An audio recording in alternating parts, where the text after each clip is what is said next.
Hi, everyone. Good afternoon, good evening, good morning, wherever you are. My name is Prateek Gera. I'm the CEO of a company called Ramp Digital.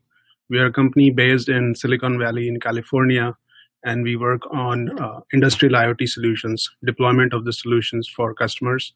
And in this session, we'll cover quite a few things about industrial IoT solutions. And I have with me Rakesh. Hi, hello, everyone. And we'll be co-presenting this session. Let's start off with the slides. All right, so the title of the session is Industrial IoT Solutions. What we want to give you is a practical, very real experience based on our learnings about what are the typical architectures, what things you might want to consider, and what are some of the challenges that you might run into when you want to deploy an industrial IoT solution. Right, my name is Prateek Gera, as I said. I run this company called Ramp Digital. Previously, I've done a few other things as an entrepreneur. Was a founder of a company called Thiever Data. It was a company focused on edge analytics and industrial IoT. And previously, I've also been at companies like Cisco, HP, and Tata Consultancy Services in various roles as a software engineer, firmware engineer, and later on more on the business side as a product manager. Hello, everyone. My name is Rakesh Panda. I lead engineering for Ramp Digital. In my past life, I've been an architect and a technology leader specializing in manufacturing and supply chain management. All right. Now, in this session, I'm not sure what is the makeup of the audience here. They might be folks who are from very different backgrounds, somebody who's just starting on to IoT, and some people who might have a lot more experience in IoT or related technologies. So what I want to do in this session is, my goals for this session would be to give you some flavor of what industrial IoT use cases look like. What do they mean? What does it mean to be an industrial IoT solution versus some of the other IoT things that you hear and talk about, for example, smart home or Fitbit, etc. The industrial use cases are very different. So we'll also cover high-level solution architecture. What are the different layers of the solution when you want to build a solution like this? And we'll give you insight, some anecdotal facts, etc., about based on our experience about industrial IoT solutions. What do they do? What do they look like? And there are quite a few variations in a solution architecture that you need to consider and think about when you're building a solution based on many, many factors. So we'll cover some of those in this section. Hopefully you'll get a good idea of how easy or complex it is to build a solution. And finally, we'll also talk about some challenges and considerations that you need to think about when putting the solution together. Hopefully this session will be useful for people who are looking to build solutions, or maybe even entrepreneurs who are looking to identify problems in building a solution and probably thinking about solving in their own unique way.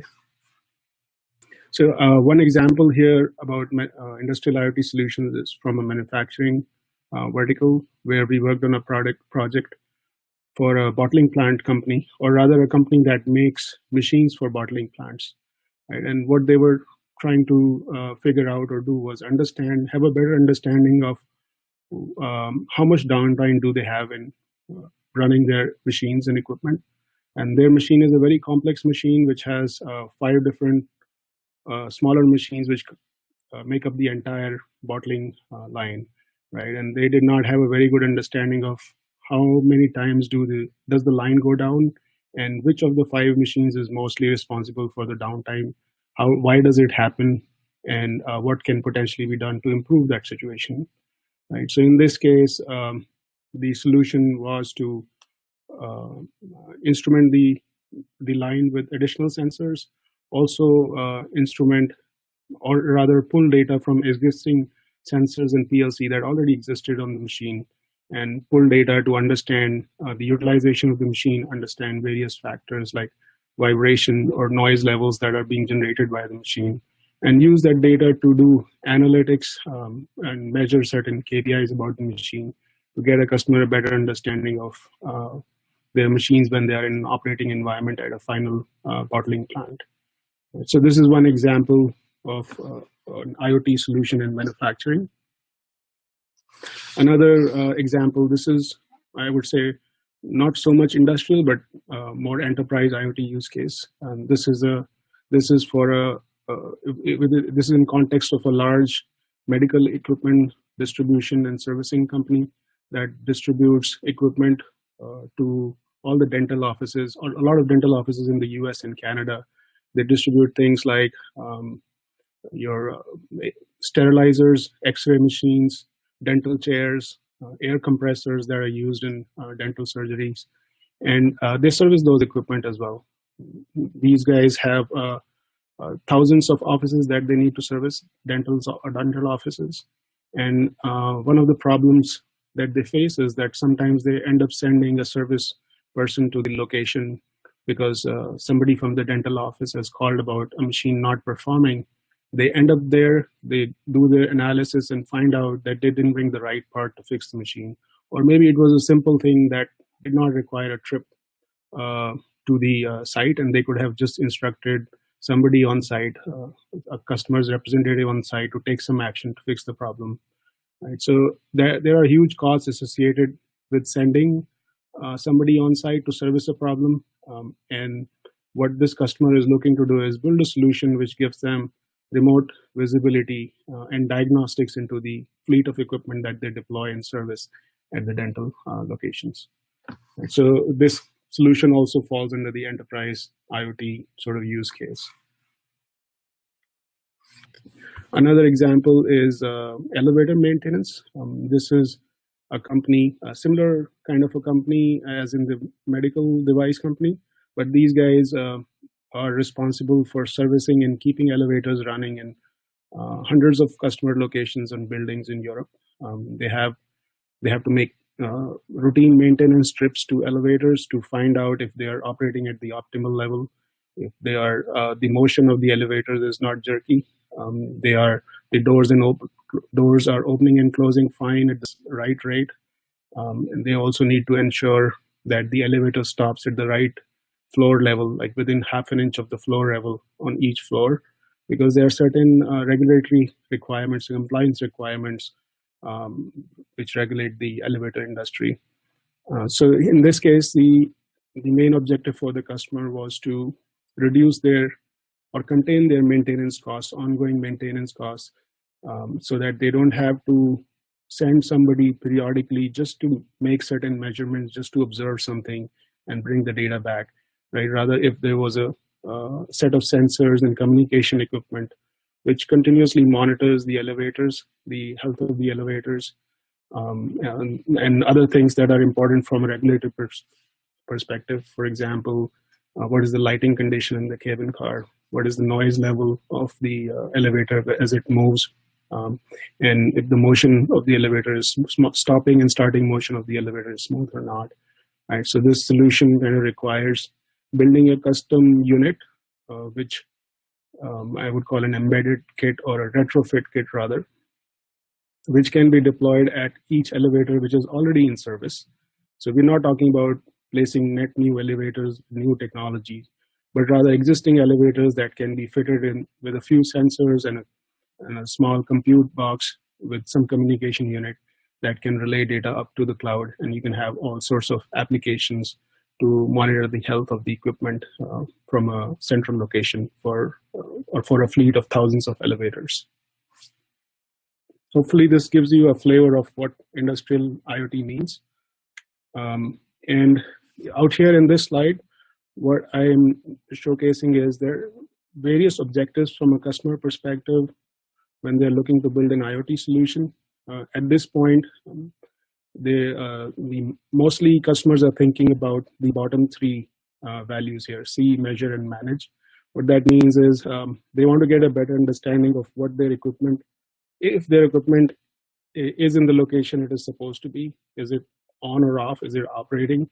Then the next level of value that comes is if the equipment is being utilized at the right levels. If the utilization only like a 10%, 10-15%, maybe they have an overcapacity of certain things, right? And they are able to understand the health of the equipment, whether it's operating at an optimal level or not. And then further on, they want to be able to do things like remote control, maybe they can operate the equipment remotely rather than having somebody on site in front of the machine to operate certain things. With the and also the objective would be to reduce downtime, offer better service level agreements to their end customers, right? And these are the bottom three are sort of the low hanging fruit for the customers currently, which is easily achievable by implementing some sensors, starting to collect data, and doing some dashboarding and BI on top of that data.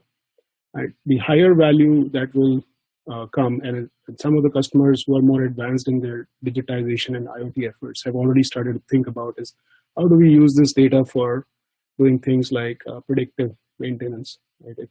Before something requires maintenance, if they can get a notification about it, maybe a week in advance or even a few hours in advance, that can be of significant value. And the final thing, the most value that will come from things like inventing sort of entire new business models for customer or new experiences for customer. One example over here is of a company that makes large pumps and motors that go into mining. And today they sell their equipment and they service the equipment. That's their main revenue stream. But now, given the technologies that IoT brings and all the benefits that come from collecting data and understanding the data, they're also thinking about how do they sell their product as a service rather than selling it up front. The customer pays only for the use of the equipment. If they're using it for only 5 hours in a day, they would pay only for 5 hours. So these are some of the new things that customers have also started to look, and IoT enables and makes things like this possible. Now, coming to a little bit more on the technical side, here is an overall or typical architecture of an industrial IoT solution. Starting from the bottom part where there are actual machines and workers in a plant floor, for example. Right? These are the assets or things that you want to monitor, manage, control, and make some decisions about. Some of these equipment that exist in plant floor may have some level of intelligence that can provide some data. For example, a very advanced CNC machine that has advanced computing unit that controls the machine. There is a lot of data generated about the use of the machine, about the consumables in that machine, but there's not much information that is pulled out from that, brought into a central location for analytics purposes, right? So that is one end of the spectrum. On the other end of the spectrum, maybe an asset or a machine which has no compute or no connectivity at all. One example could be maybe like a bottling in the bottling plant example. Let's say there was a bottling machine which is still in service. It was deployed 20 years ago or 25 years ago. It's still in service. It works well. The customer doesn't want to replace it, but you still want to understand the various things about that machine when it operates in the plant floor. So you would instrument new sensors on that machine, start to capture data, things like temperature, vibration of that machine, and use that data for your decision making in the IoT solution. So the second layer, the pink layer here, is either you have existing sensors or new sensors that you need to put on the plant floor. The existing sensors, whatever exists, typically in manufacturing plants, they are hooked up to the machines as well as to programmable logic controllers or PLCs. And they are primarily used for controlling the operation of the machine, not so much for doing analytics on the data that is generated or that is captured from the sensors. Right? So an IoT solution really, most value, as we saw previously, comes from when you start to do some advanced analytics on the data. In this case, a solution, an IoT solution would mean that you just tap into existing PLCs and start to pull data from that. The blue layer here is what is it is the layer where all the data from different machines or sensors may be aggregated in a central kind of a piece of equipment called an IoT gateway. And we'll look into that a little bit more detail in the following slides. In some cases, in an IoT solution, you might also need some way to capture data from the plant floor, some data that may have to be captured manually on a tablet or on a similar kind of a solution, smartphone solution, or some data that needs to be viewed by local on-site personnel like the production manager. Right. And now on the top is the IoT cloud platform. I use cloud very generically. It doesn't have to be a public cloud. It could be a private cloud environment or a data center where the data is aggregated from multiple factories, multiple locations. And finally, this platform would provide APIs or services that can be used to build further applications. It could integrate with your existing CRM systems or ERP systems or BI systems, or you could build custom applications on top of the data. So this is the overall architecture. In this following few slides, we'll focus more on the technology and components at the plant floor level, not so much about the cloud side, but more on the edge side and the plant floor side. With that, I'll let Rakesh talk about some of the considerations and next things in this architecture. Thanks, Prateek. So let's look under the hood of this architecture that Prateek showed.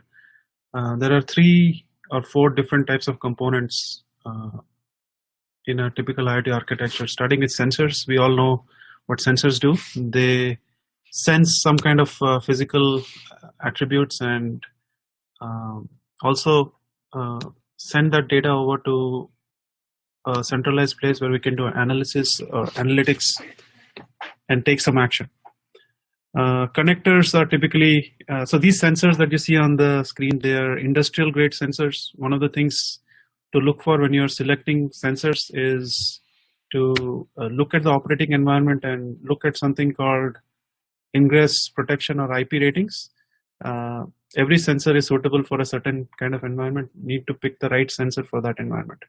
Similarly, industrial grade connectors are again very suitable for the industrial environments that you're applying your solution to.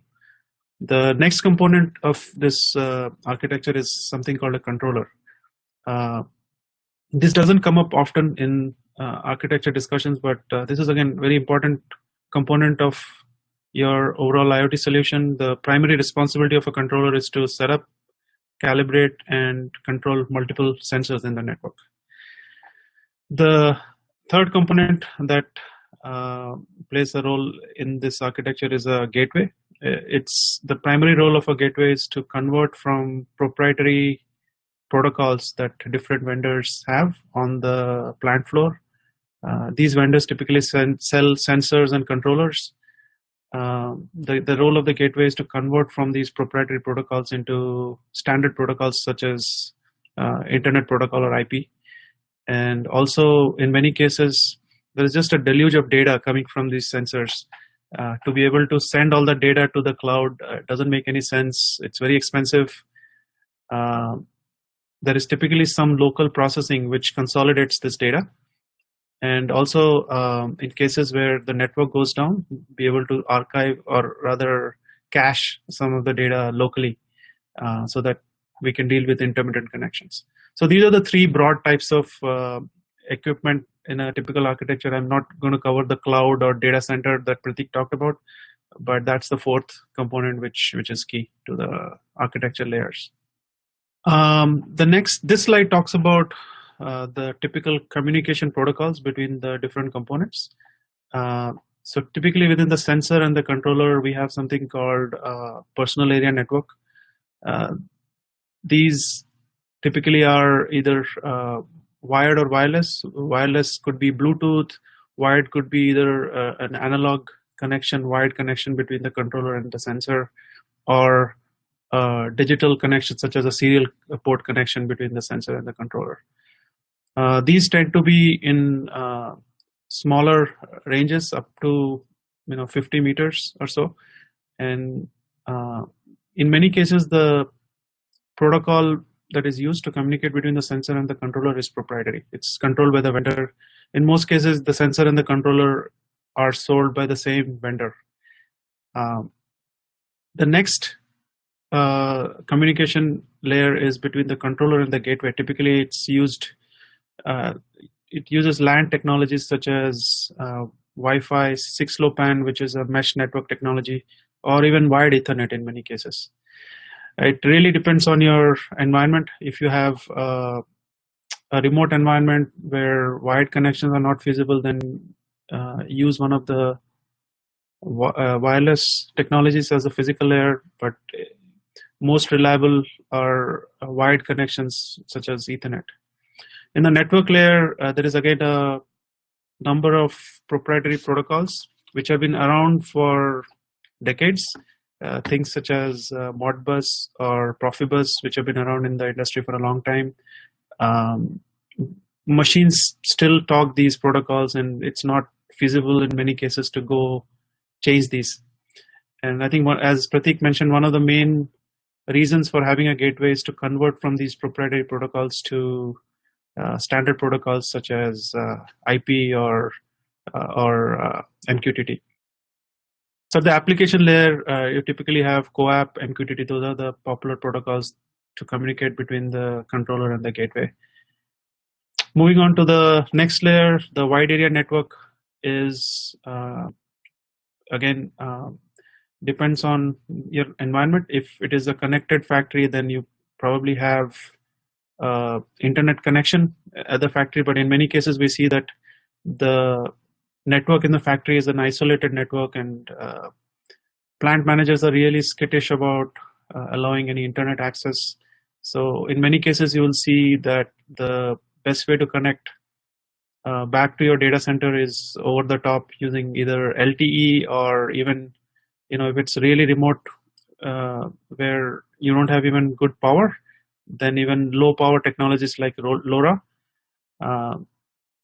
The next layer typically here is IP or internet protocol, and then on the application side, typically gateway runs agents which talk to the cloud IoT platform that Prateek showed on the previous slide using either MQTT, CoAP, or REST APIs.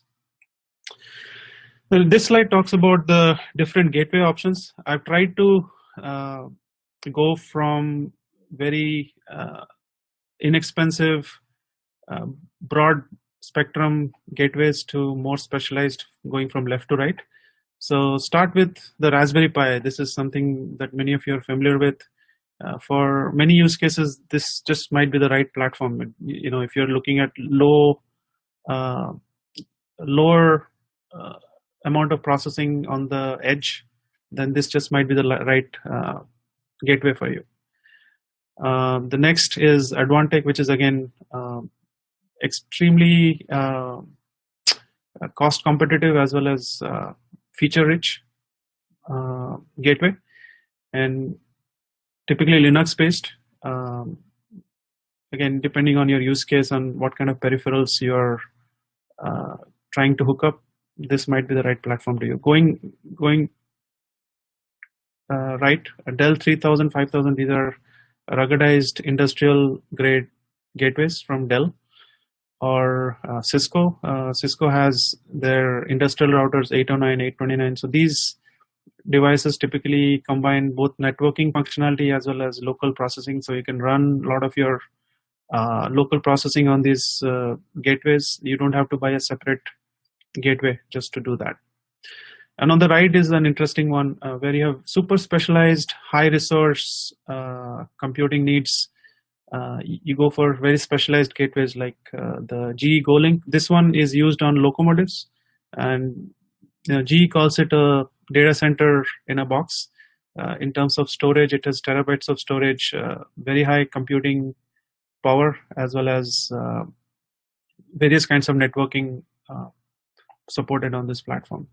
So really what you choose is dependent on your use case. Definitely consider the IP rating, how ruggedized your gateway needs to be. If it is going to be in a harsh environment, then look for the right IP rating. What kind of networking does the industrial environment support? Does it have internet connectivity, or do you have to go over the top, or in some cases even through a satellite connection? What kind of peripherals, what kind of controllers you need to connect, whether those controllers talk Ethernet or some other protocol. If you need to hook up displays, think about whether your gateway has an HDMI port. How much local processing you need to do on the gateway. If it is small, Raspberry Pi might be enough.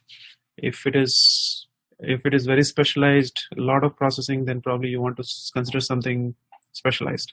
Operating system, again, I will talk about it in the next slide, so I'm going to skip this. And then, of course, cost. What is the overall cost of your solution that provides the ROI on your business case? It will also determine which gateway you should use and what the cost of these gateways are. This is a quick slide on IP ratings. I'm not going to cover all the parameters, but this is one important factor when you're choosing an industrial gateway or even an industrial sensor. You need to look at what kind of ingress protection ratings the sensor, the gateway, and the other components have, so that your solution doesn't break down because of the environment. This slide talks about the various operating system choices. Surprisingly, you will find that Microsoft and Windows have legacy with industrial applications. Many of the vendors who supply either PLCs or sensors have applications which have been built on Windows using .NET technology. So if you have a need to connect to a number of these vendor applications, which is more often the case, then I believe your Windows is your operating system of choice, and just makes so much easier to integrate with the applications which are on the plant floor. But if you don't have those legacy concerns, if you're looking at a greenfield implementation, or your plant environment is more open to Linux environments, then of course you have a lot of Linux options. What you get with Linux is very strong support for open source software, and as a result you have much more stable applications, as well as very cost effective in terms of overall ROI. You have more proprietary hardware plus software bundles. Cisco comes to mind.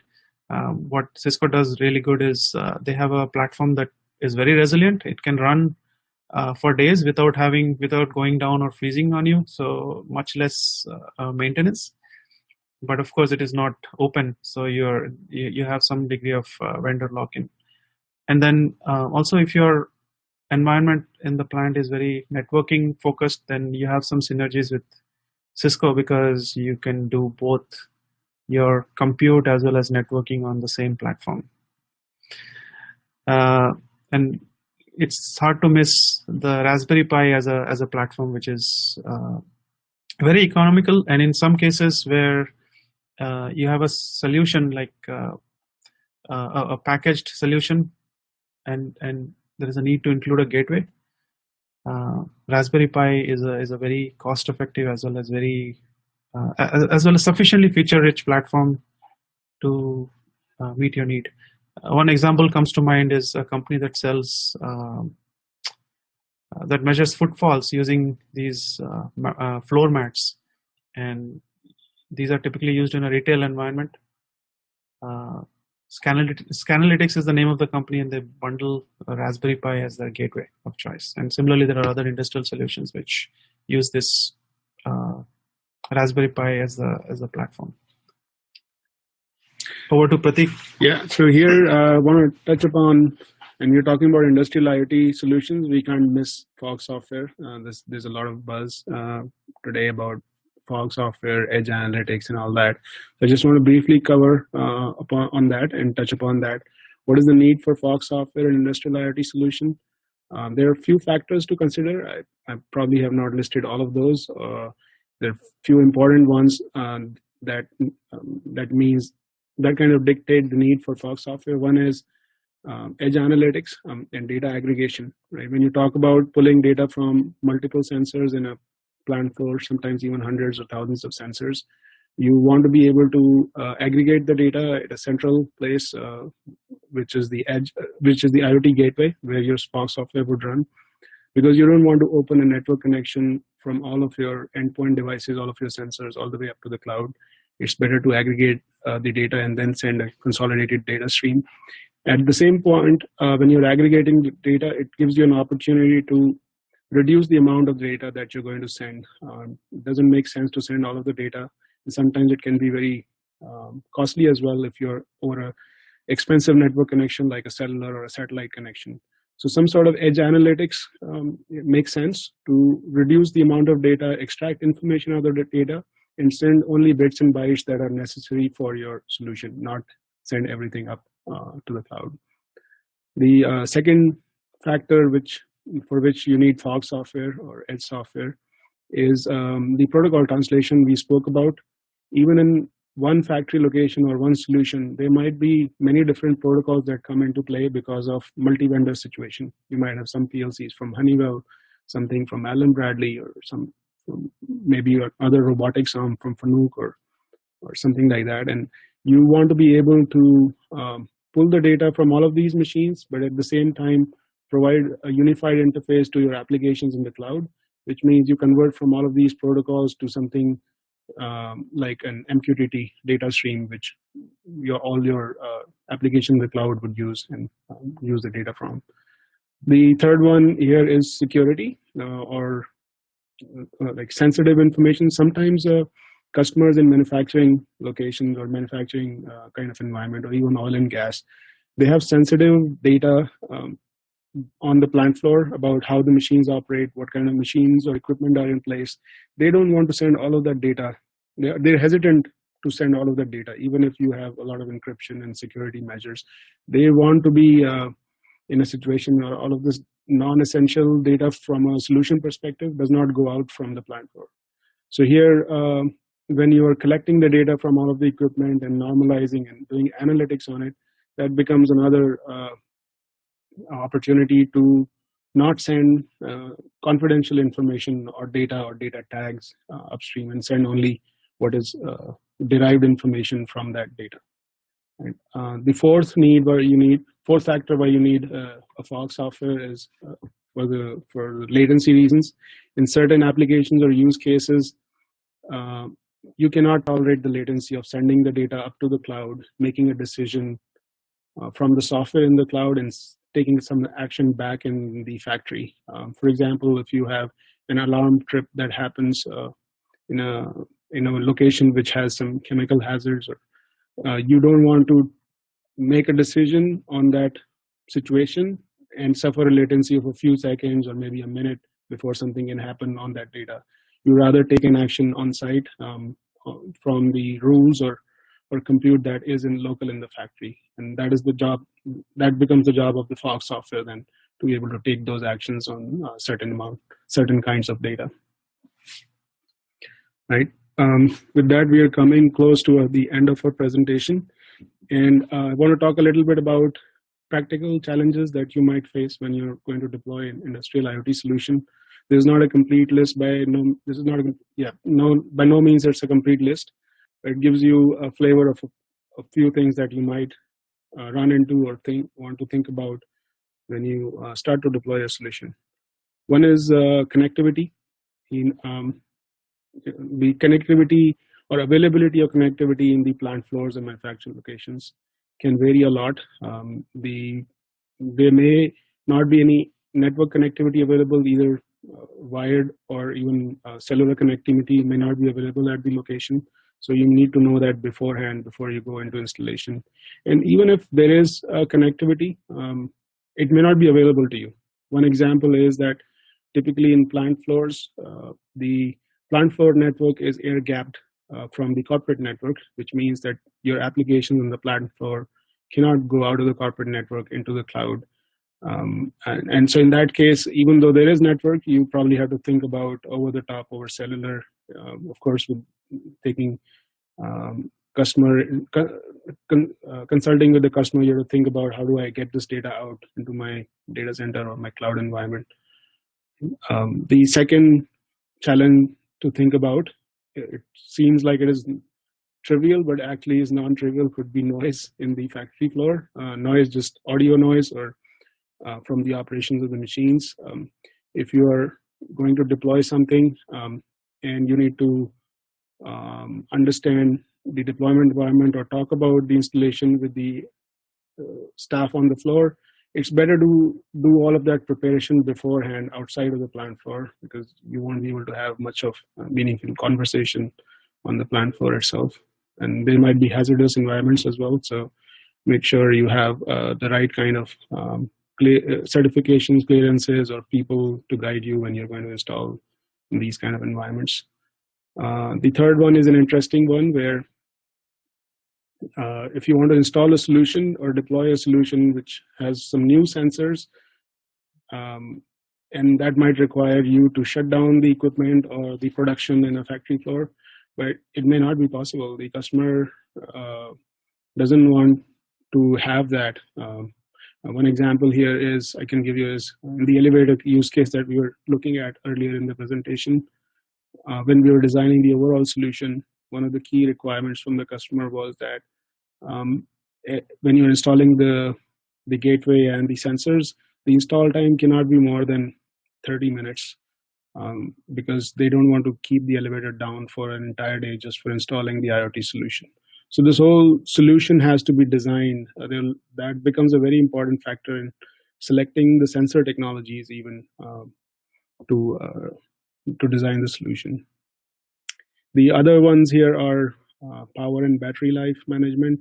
This just means that when you want to power your sensors, your gateways, you need to make sure there are power outlets available with the right kind of prongs and connections.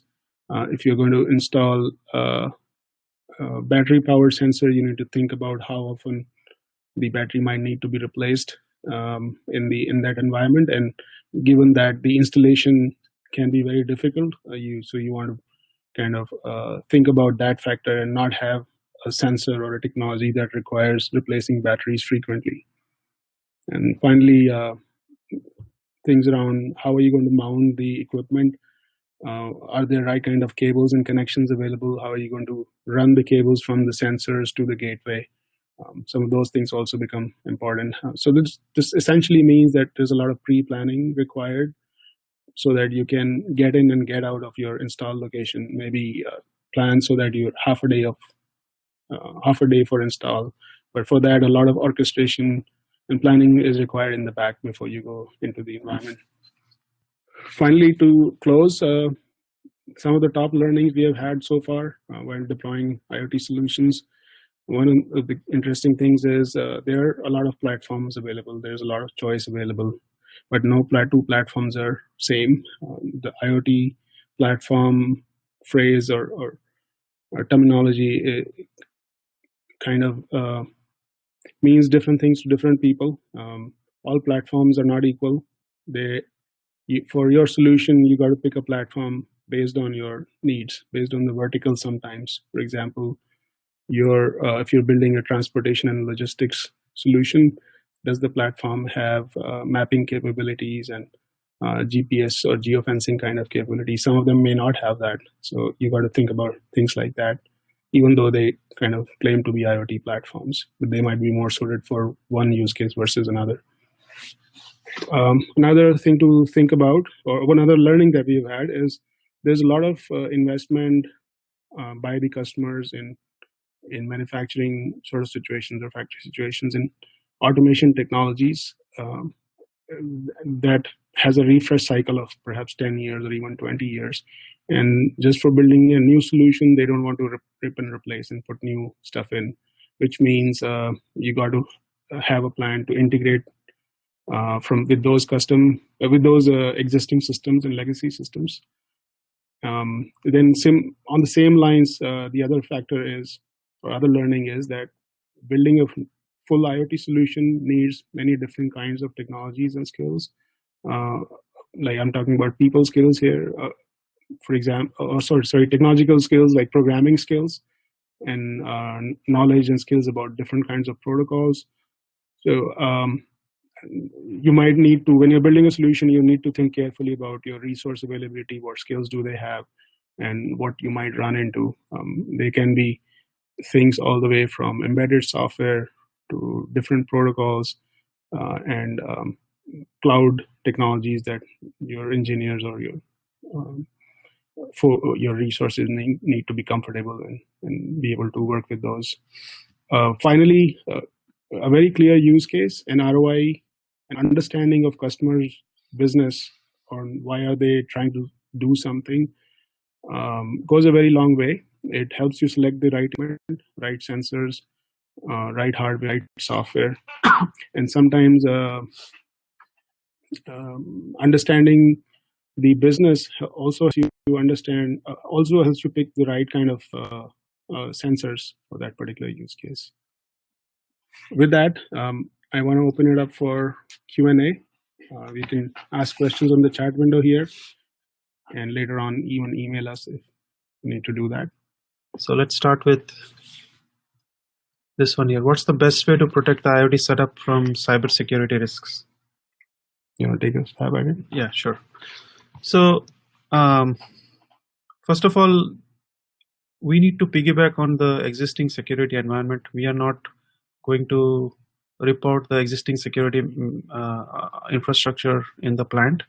As Prateek mentioned, one of the big factors to consider is that often these industrial networks are air-gapped, and we need to have perimeter security to make sure that we are protecting the equipment network from intrusion. Secondly, standard encryption technologies ensure that every piece of data that is going in and out of the plant floor or the industrial environment is secured. Thirdly, an IoT solution involves multiple devices, and every device that comes on the network and claims to be part of a company's solution has to be authenticated, so that you know that there are no rogue devices in the network listening into the communication or just controlling equipment. So just having a very solid onboarding process with authentication is key to make sure that every device is a intended device, and there are standard functionalities available to whitelist and blacklist devices which pop up which are not identified. So those are some of the things that come to mind. Anything that you would like to add? No, I'd like to add that it's a very broad topic to secure an industrial IoT solution. There has to be a very comprehensive plan to think about physical security, access to the equipment, as well as cybersecurity or the security of the data. So right kind of people are able to access, right kind of devices are able to get onto that network. And so a comprehensive plan has to be thought through and developed before you start to deploy the solution. The next question I see is, based on your experience, do customers prefer retrofit or new IoT installations? I think that's a great question. I think you want to take that. Yeah. So this really depends on a lot of factors. When you start to understand customers' need for the solution and you start to evaluate the use case, this will come out as it would be one of the decisions that you would make when you start to look at your IoT solution needs. This depends. In some cases, retrofit would make more sense if there is a need for protecting the existing investment the customer has made. You don't want to put in a new machine just because it has a Bluetooth connection or some sort of wireless connection to pull data out. Maybe whatever you have on the machine is sufficient. It has a serial port. You are able to pull data from that, so you would connect to that.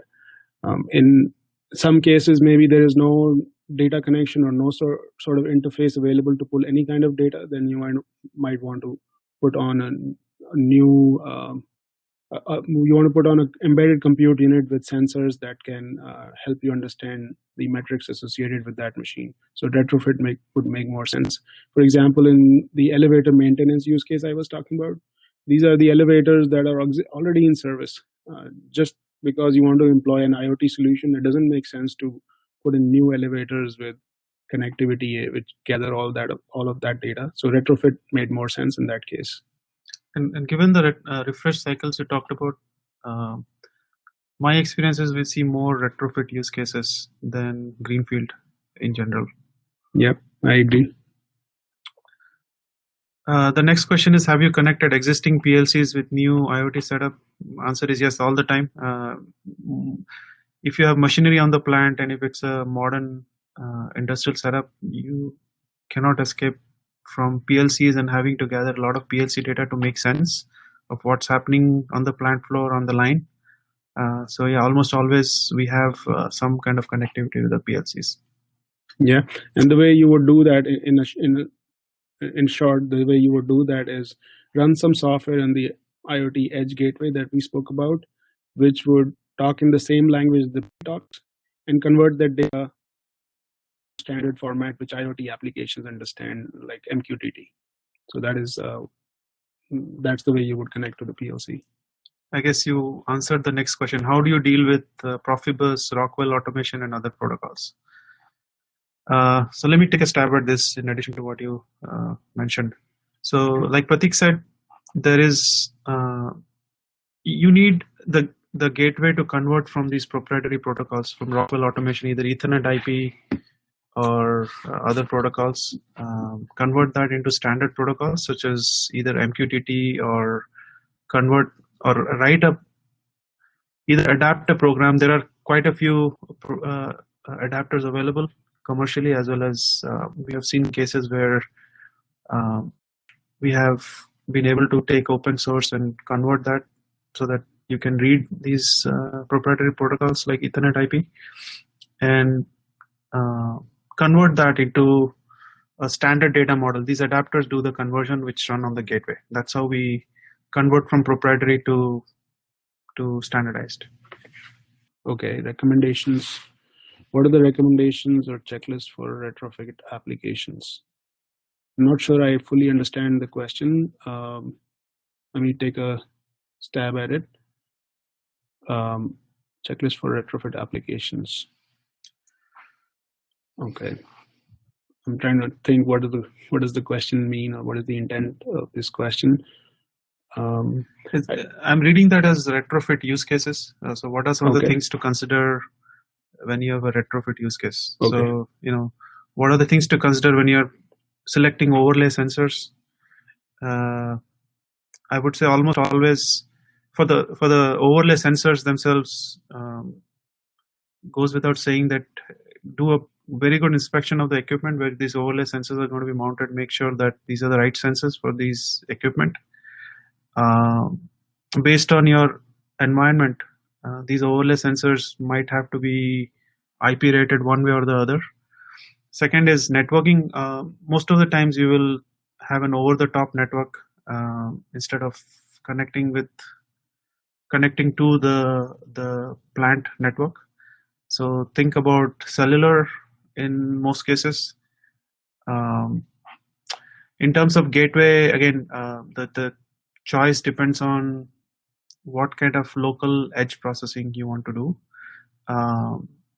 Definitely plan for protocol conversion. Most of these devices have legacy protocols, so you'll have to write adapters to convert from proprietary to standard. Those are some of the things that come to mind. Prateek, anything you want to add? Yeah, well, I would add in terms of how would you go about executing a retrofit application. I think one thing that I can add on is think about building a POC first, or a prototype unit with all of these different sensors. Choose a platform that is easy to work with in terms of development.